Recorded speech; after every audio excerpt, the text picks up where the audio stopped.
While I have taken this short hiatus from YouTube, I have had an anime that has now made its way all the way to my number 2 spot of all time.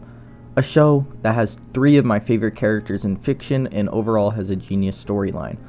The anime I'm talking about is Vinland Saga. From the protagonist to the side characters, this show is rich in paradoxical characters, intelligent story writing, strategies, and building intrigue. Part of this intrigue is built from the fact that a lot of the story is based in reality, and trying to figure out what is real and what is fabricated is part of the show that hooks you. Today I'm going to be acting like a history teacher and beg the question: how historically accurate is Vinland Saga?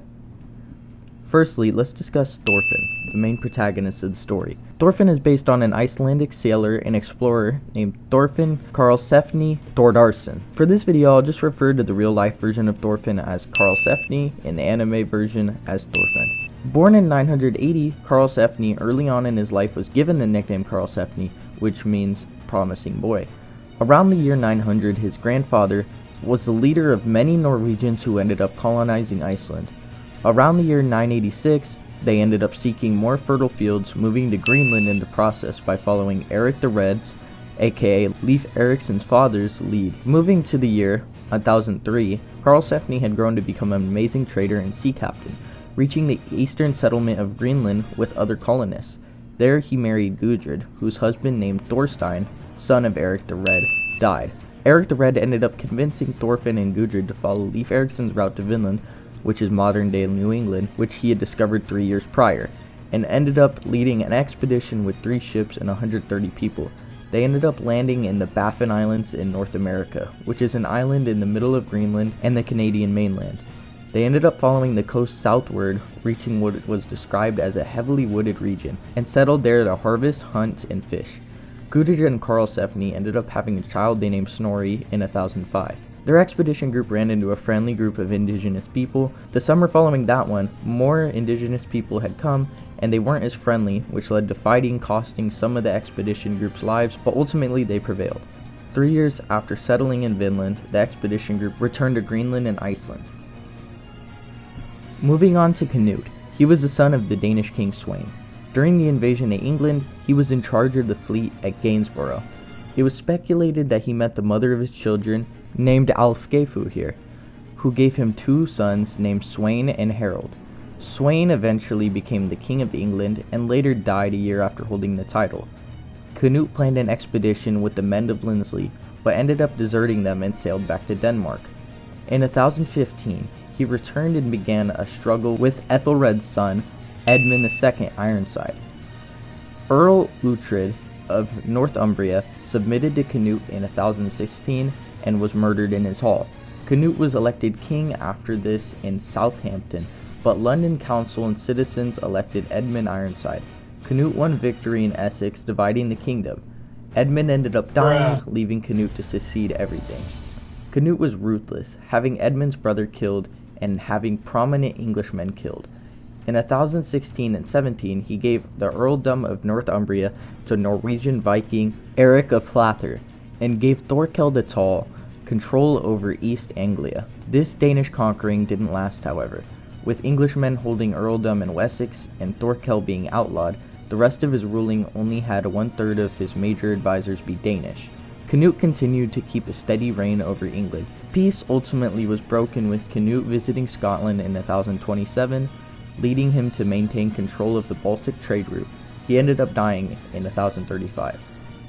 Leif Erikson was the second of Eric the Red's 3 sons. He sailed from Greenland to Norway before the year 1000 to serve under Olaf, who converted Leif to Christianity, and commissioned him to spread religion to the settlers of Greenland.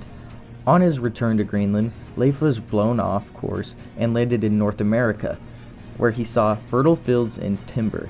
He dubbed this land Vinland, or Land of Wine. On his way back to Greenland, he converted more people to Christianity and built the first church in Greenland on Eric the Red's property. He made further expeditions to Vinland, naming areas based on their qualities. Further expeditions were made by his siblings Thorstein, Thorvald, Freydis, and Thorfinn. One of my favorite characters in the series, Askeladd, never actually existed in real life. However, he is based upon a character in Norwegian folktales named Askeladdin, which translates to the Ash Lad or Boots. The character is a boy who tries to act naive, but in reality is very clever and witty. The name Askeladd actually comes from an earlier version of the name Askefis, which means ash blower, and the fis suffix has grown to mean fart in modern Norwegian. The name itself is meant to tell a job description of keeping the fire going, which was a job meant for the lowest members of the household. Later translations of the lad suffix have translated to mean a foot close to the fireplace. In other folktales, Askeladd's first name is given as Tyrihans, which is someone who looks after the kindling for the fire and has full responsibility for the fire. This is actually an important role.